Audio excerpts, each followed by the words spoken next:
Olá, seja bem-vindo a mais um Conexão Ciência e Fé. Eu sou Gustavo Assi e essa é a roda de conversas da Associação Brasileira de Cristãos na Ciência.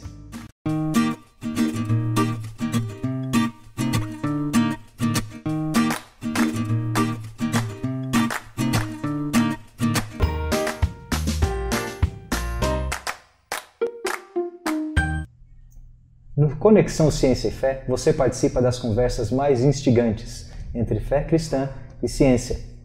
Você pode participar mandando e-mails, sugestões de pauta, de entrevistados e também de assuntos para conexão@cristãosnaciencia.org.br. E lógico, curta o programa nas redes sociais, inscreva-se no canal e compartilhe com seus colegas e amigos para também assistirem e participarem dessa conversa conosco. No programa de hoje, o nosso assunto é como viver na era do tecnicismo, ou como viver na era tecnológica. Nós estamos imersos em desenvolvimento tecnológico de todos os lados, na ponta dos seus dedos quando você usa um aparelho celular, quando você faz ligações de longa distância e até quando você pega uma caneta para escrever num pedaço de papel. Talvez você não tenha se dado conta do quanto nós avançamos tecnologicamente na humanidade, porque talvez nunca pensemos no passado de onde surgiu a tecnologia, para que ela serve e para onde ela vai. Mas reflexões importantes na área da tecnologia e como ela interage com a fé e, mais profundamente, na forma como nós vemos o mundo que nos cerca, são necessárias para todo cristão no século XXI, assim como foi nos séculos passados. Para conversar sobre esse assunto tão interessante, temos aqui alguns engenheiros.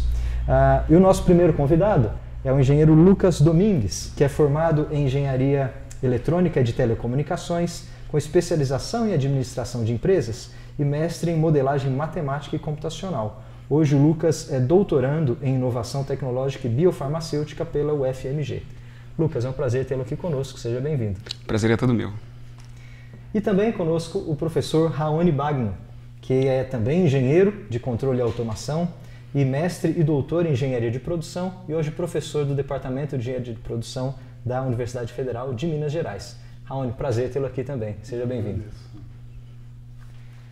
A gente começar o nosso bate-papo sobre como viver na era tecnológica ou na era do tecnicismo, eu creio que é muito importante a gente definir o que é tecnologia.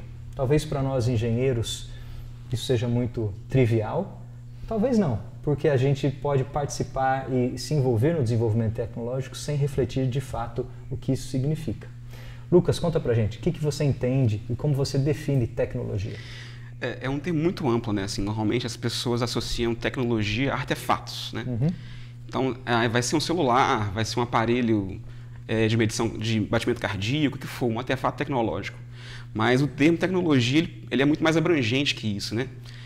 Eu gosto da descrição de Mitchell da tecnologia, que ele fala 4 aspectos rapidamente aqui, que ele fala do artefato em si, do conhecimento tecnológico, da tecnologia como um processo de atividades e a tecnologia como algo da vontade humana, né? Então, só para a gente exemplificar como que o termo tecnologia é um termo amplo, né?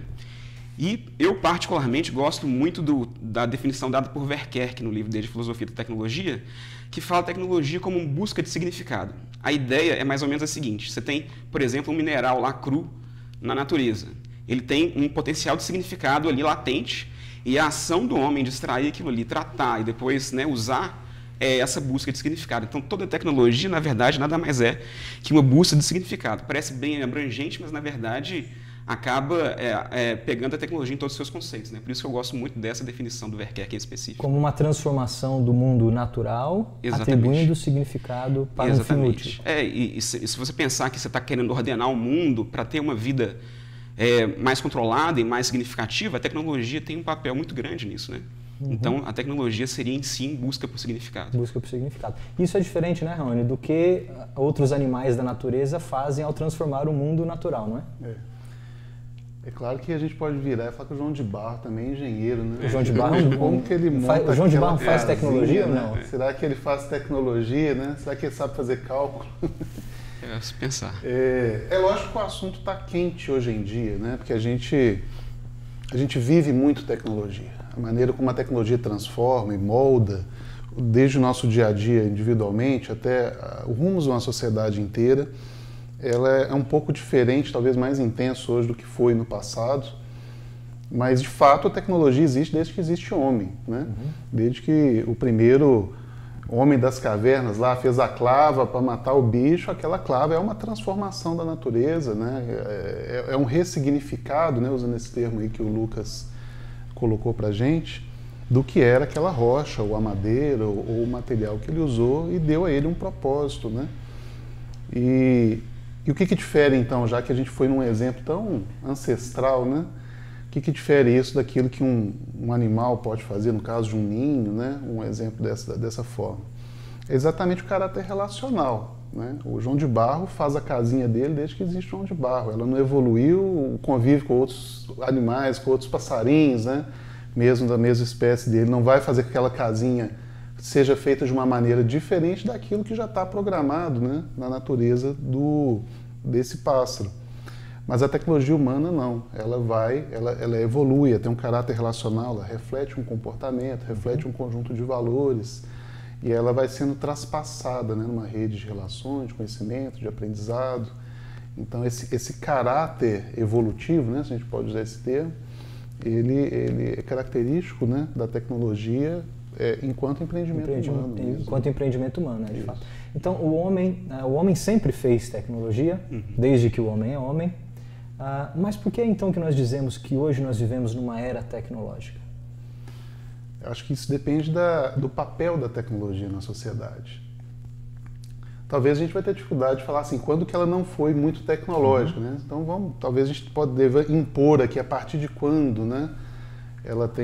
A gente tenha passado a ter uma influência tão exacerbada, tão central da tecnologia.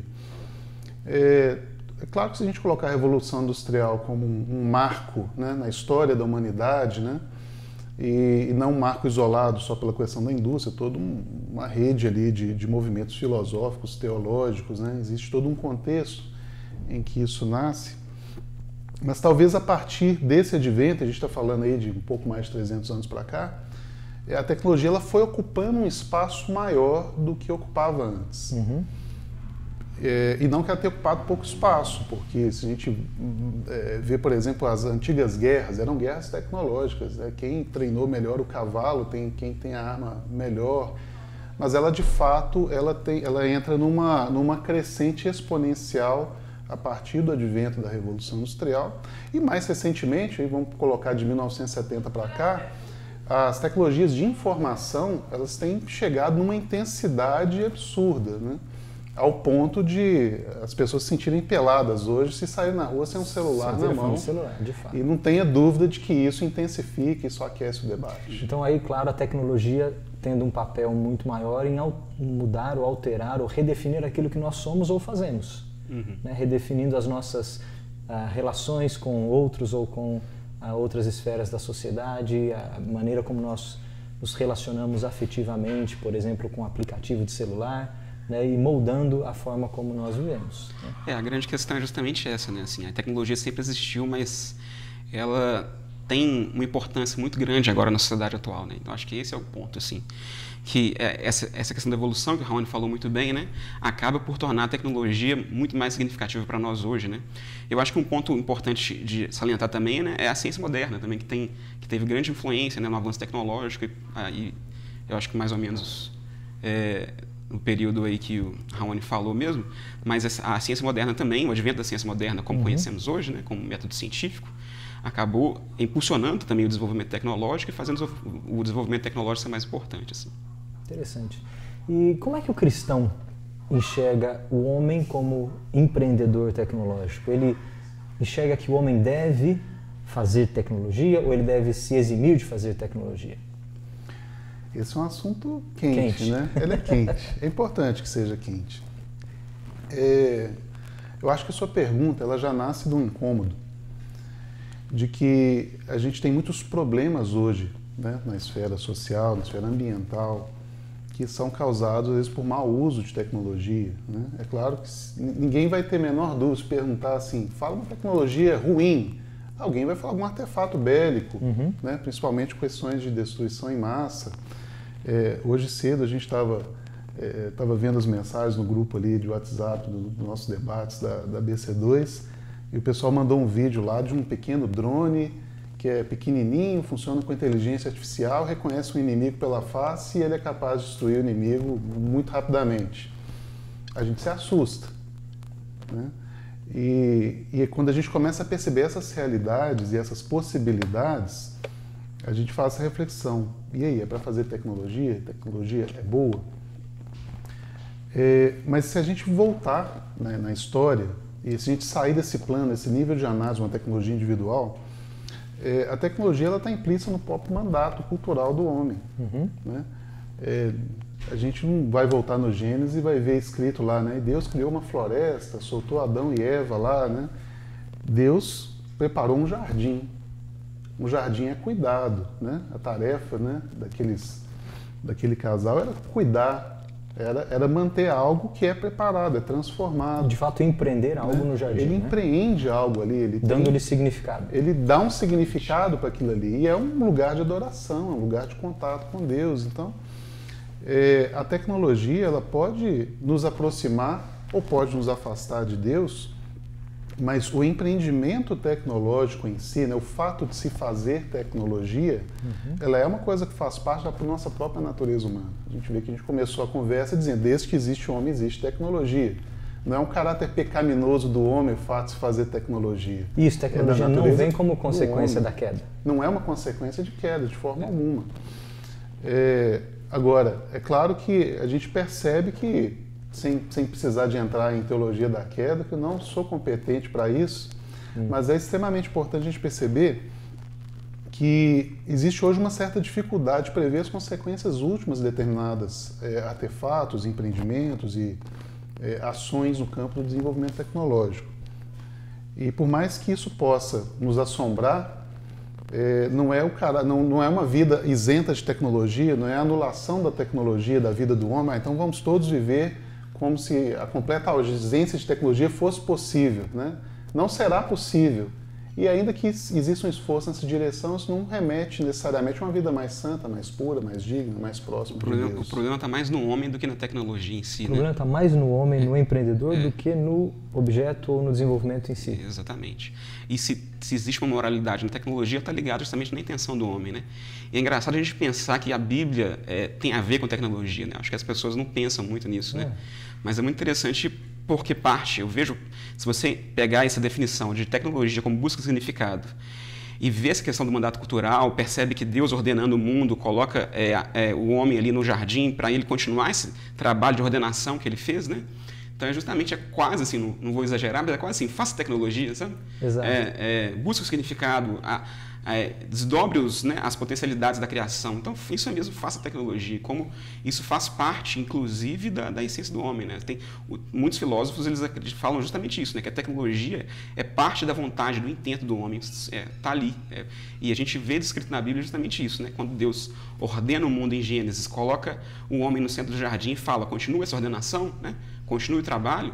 Aí a gente vê que a tecnologia não é o único jeito de fazer isso, mas é um jeito muito proeminente de fazer isso. Eu sempre achei esse paralelo muito interessante em relacionar o desenvolvimento tecnológico como empreendimento humano, refletindo a criatividade ou poder criador de Deus, né?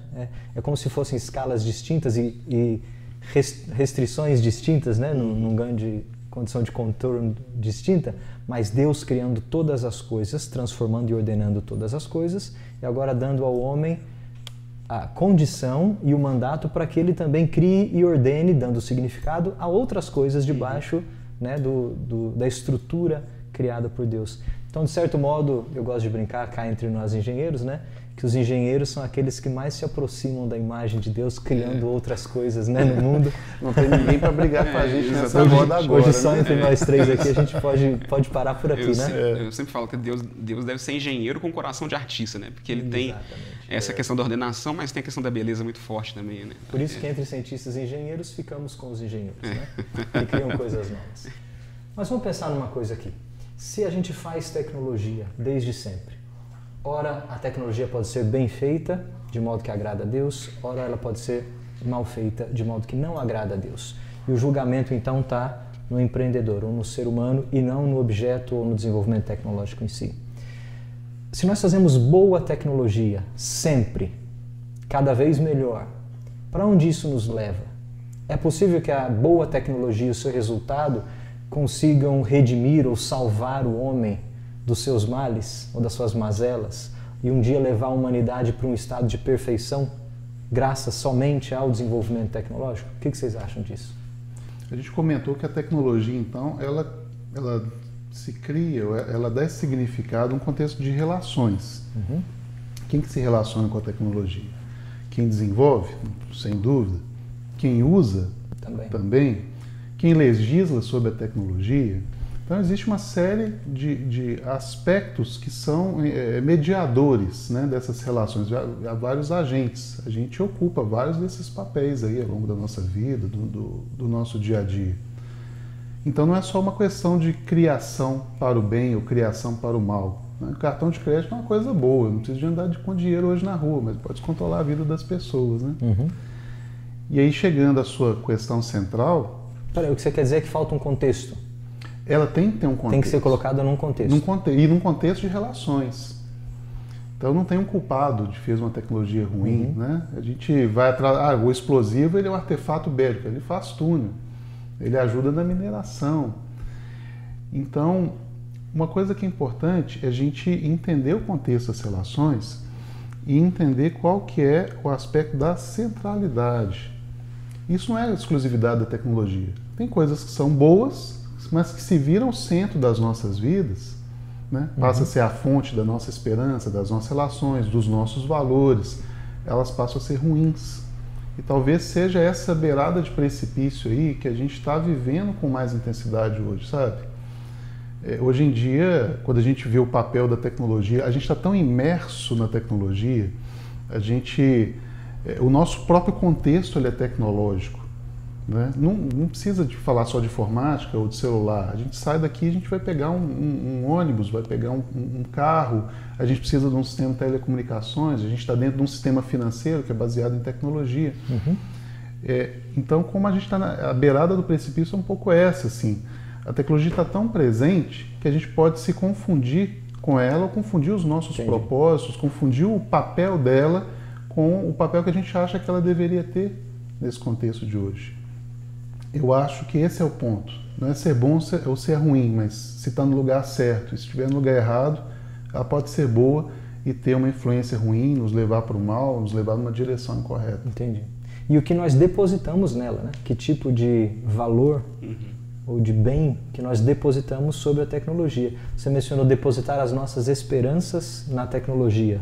Não é isso, Lucas? Esperança de quê que a gente poderia erroneamente depositar sobre a tecnologia? É engraçado, né? É porque hoje acontece muito isso na nossa cultura, a gente acaba não percebendo isso, porque a gente está tão imerso nesse meio, mas, por exemplo, eu tenho aquele livro do Harari, é um escritor judeu, se eu não me engano, que chama Homo Deus, que a ideia dele, basicamente do livro, a tese é que o homem ele ganha status divino por domínio da tecnologia. Então, por exemplo, a morte, para ele, a morte é meramente um problema técnico, assim, sabe? Com o desenvolvimento da ciência e tudo, ele vai ser capaz de um dia superar a morte, nem que se for para você fazer o download da sua consciência no meio digital, assim, né? Ele fala sobre felicidade. A felicidade nada mais é que um produto dos seus hormônios e das suas sinapses, e uma vez que a gente conseguir controlar isso de maneira plena, a gente vai conseguir produzir felicidade de maneira plena em qualquer ser humano, em qualquer circunstância. Então, você percebe que é quase uma expectativa de transcendência, assim, né? A gente vê isso muito em cultura pop, por exemplo, tem um episódio do Black Mirror muito legal que chama San Junipero, que tá a história de uma moça que ela teve um acidente, que se acidentou e não pôde viver a vida plenamente, e aí ela tem a possibilidade de viver, meio que fazer, né, a transferência da sua consciência para um ambiente virtual e viver ali eternamente, né, num ambiente seguro, em que seus desejos são realmente satisfeitos ou não. Aí a história decorre mais ou menos nessa linha, mas como essa questão de você depositar uma esperança quase que redentiva, se bobear redentiva mesmo na tecnologia, é uma coisa que está bem comum hoje na nossa cultura. Isso é essencialmente religioso, né? É colocar as suas esperanças últimas em algo do empreendimento humano? Quando a gente vai falar, puxa, uma conexão entre ciência e fé, uma conexão entre tecnologia e aspectos religiosos, o que soa moderno, o que soa bacana, o que soa, né, de frente ao progresso, o que soa arcaico nessa frase, né, nesse título? É claro que as pessoas vão associar, mas as questões de fé, as questões de crença, as questões de religião são arcaicas. O quente hoje é o científico, o quente hoje é o tecnológico. Mas interessante isso que você colocou. A nossa relação, apesar de ter esse paradigma, a relação que se desenvolve hoje com questões tecnológicas, ela é uma relação de fé. De fé. Uma questão de depósito de confiança, de redenção, de uma busca de propósito. Uhum.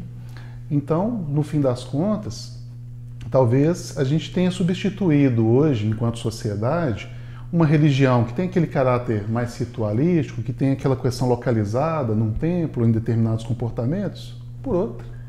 E será que essa outra é boa? Você falou em idolatria.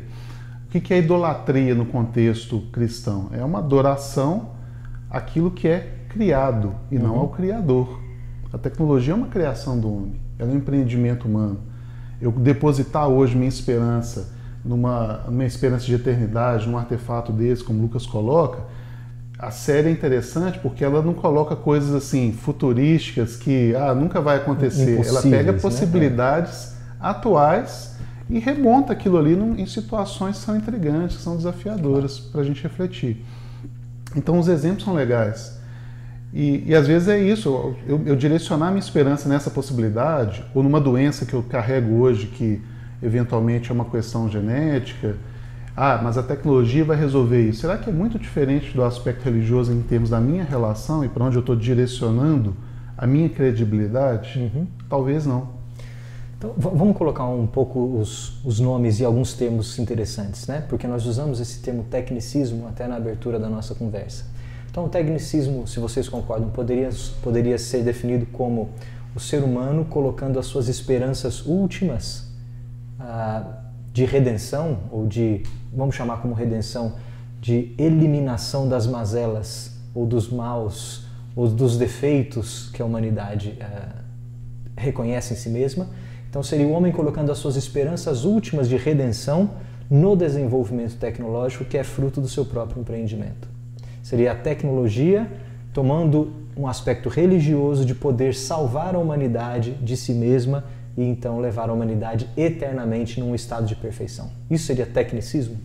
O esquema, ele define, eu não vou lembrar exatamente, mas é mais ou menos assim, é a pretensão do ser humano, de forma autônoma, estabelecer o controle no todo da realidade por meio da tecnologia. Então, qualquer problema, ele seria um problema técnico a ser resolvido de maneira técnica, inclusive morte, felicidade, como a gente estava citando um pouco atrás. Então, o esquema define mais ou menos isso, que tem muito a ver com essa idolatria, com essa esperança na tecnologia, no desenvolvimento tecnológico, para resolver qualquer problema, e qualquer problema ele se torna um problema técnico.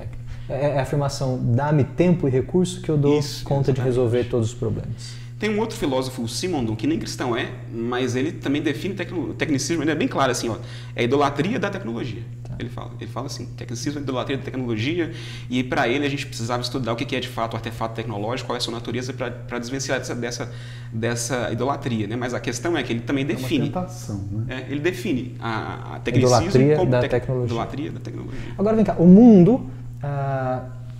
por exemplo, que nem usa esses termos de idolatria, nem se reconhece como religioso, ele está imerso, mesmo sem perceber, religiosamente, numa visão tecnicista? É possível identificar isso na sociedade? Você usou agora o termo visão, né? Porque eu ia acrescentar nessa definição de tecnicismo exatamente esse aspecto complementar. É uma relação nossa com aquele objeto, com aquele conjunto de conceitos, mas é também o nosso óculos, a nossa cosmovisão. E quando a gente fala de uma sociedade tecnicista ou de uma prática tecnicista, a gente está colocando que a gente enxerga a realidade por meio daquele conjunto de valores.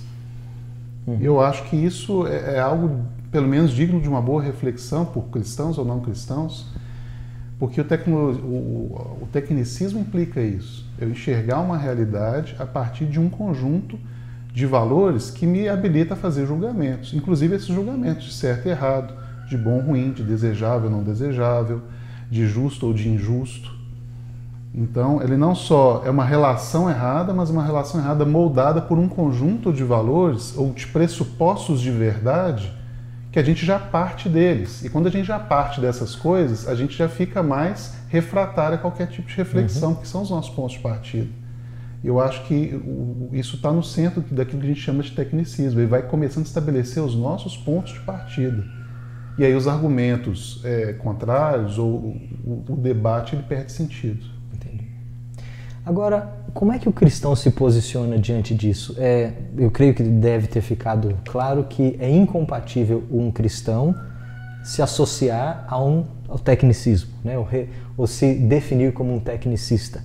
Qual que é a resposta da visão de mundo cristã contra o tecnicismo? Olha, eu vou puxar sardinha porque eu faço hoje, né? Assim, como um professor da área Com todo direito, diga. Um professor da área do empreendedorismo tecnológico, eu tô muito próximo hoje desse movimento de desenvolvimento tecnológico em grandes indústrias, do empreendedorismo tecnológico hoje a cargo das startups, desses grupos jovens. Então, quando a gente vai em eventos dessa natureza, a gente vê várias pessoas ali palestrando, eles ganham nesse contexto o nome de gurus. O guru de inovação, o guru de empreendedorismo. O interessante é que nesse contexto o vocabulário não é tão técnico, eles lidam muito com emoções, as pessoas lidam com sonhos, lidam com suas esperanças e desenhos de futuro. E eu acho que esse é um ambiente propício para fazer essa reflexão, e aí vem talvez a minha provocação para as pessoas que vão nos assistir, que vão participar desse debate.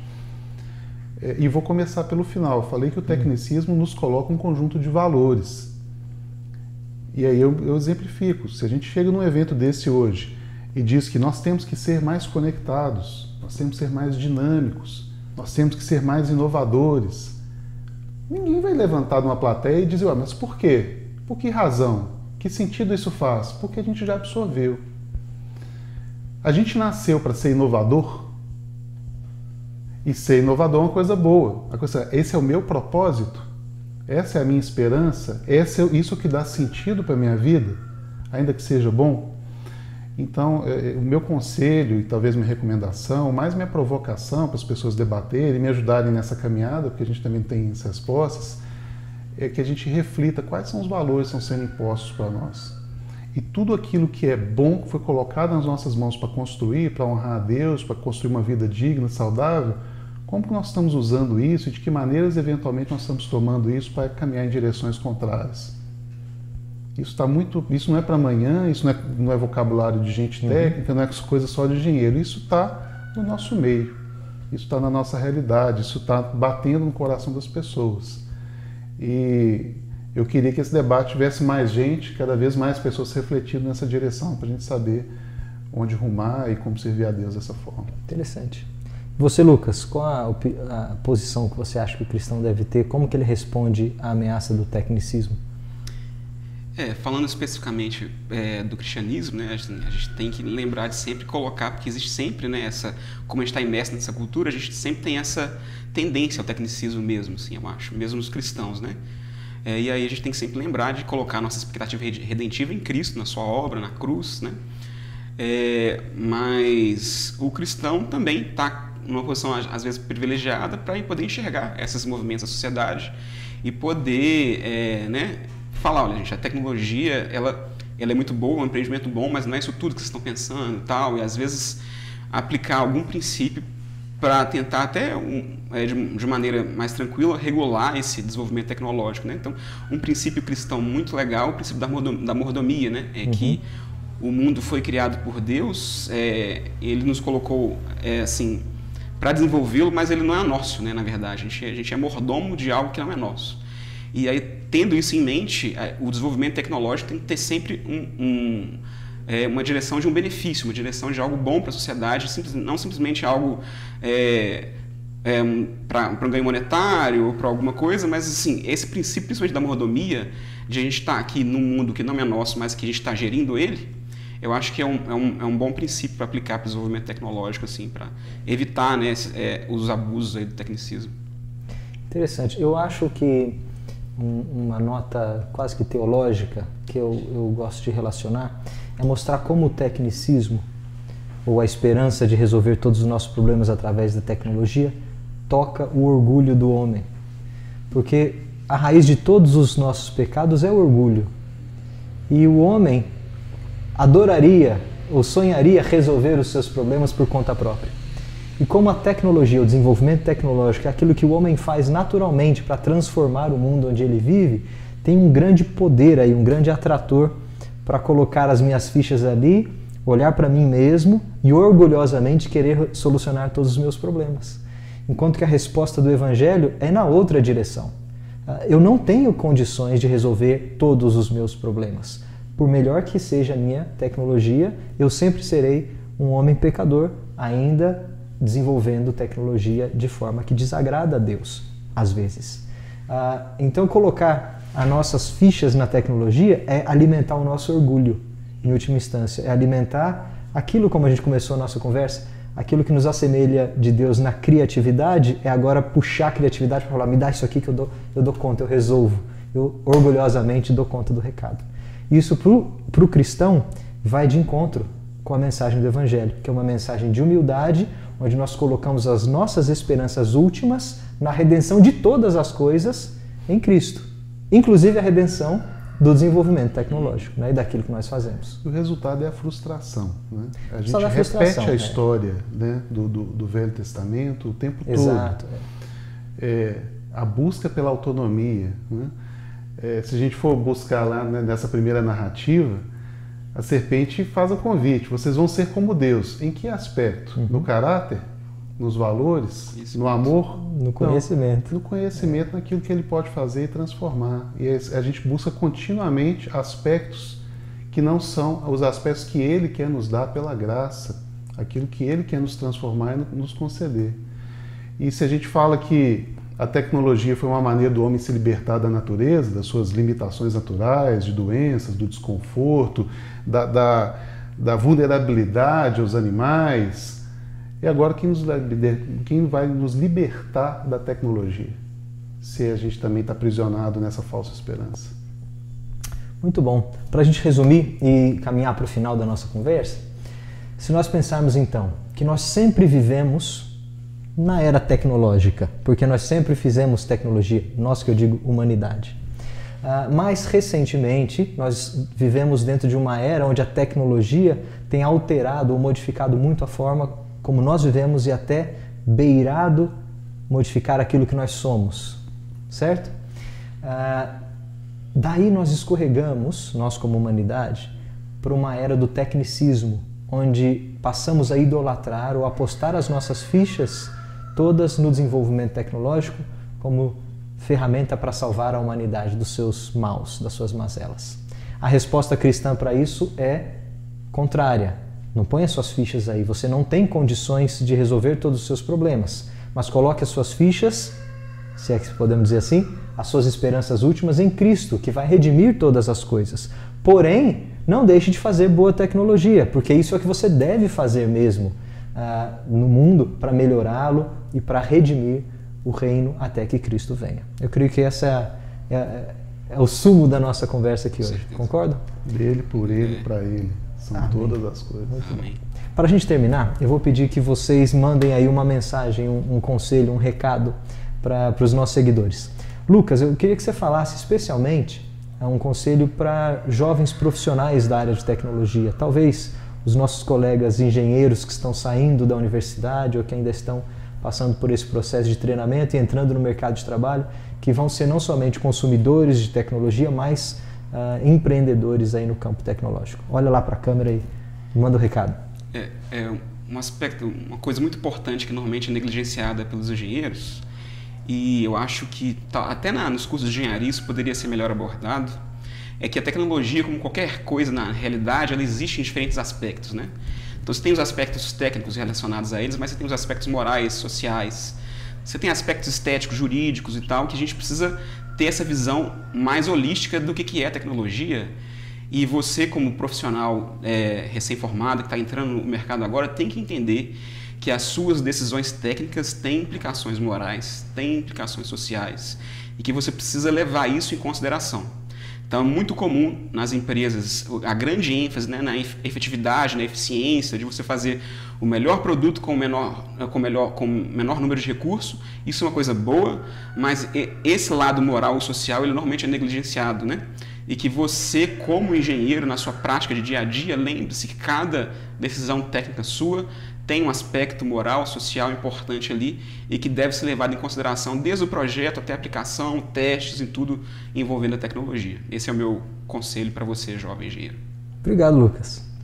Raoni, meu colega professor da Universidade Pública Brasileira, engenheiro, eu queria que você desse um conselho para os nossos colegas docentes, formadores das futuras brilhantes mentes da engenharia brasileira.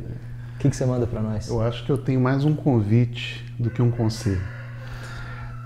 Como professores, e a gente tem um papel não só de ensino, mas também de pesquisa, o desenvolvimento tecnológico está muito associado à ciência, e a ciência se desenvolve se especializando, se desenvolve mexendo com coisas pequenininhas, recortadas, bem delimitadas, e a gente só consegue se expressar e ter uma certa relevância na nossa área na medida que a gente vai se tornando ultra especialista. E a gente vai compreendendo as coisas em muita profundidade e tendo, de uma certa forma, autoridade científica e, por que não dizer, tecnológica, para dar a nossa contribuição, nosso recado. Só que também, muitas vezes, essa ultra especialização, ela nos faz cegar a essas questões da integralidade. Como que aquele pedaço pequenininho do conhecimento, de tecnologia, de uma área específica que eu estudo, que eu desenvolvo, que eu contribuo, como que isso se dá, como que isso se conecta com esse contexto que nós estamos falando aqui? Eu já vi vários colegas meus, mas isso aqui não é o problema do engenheiro, isso aqui não é o problema de quem desenvolve a tecnologia, isso é problema do filósofo, do político, do economista. Não é.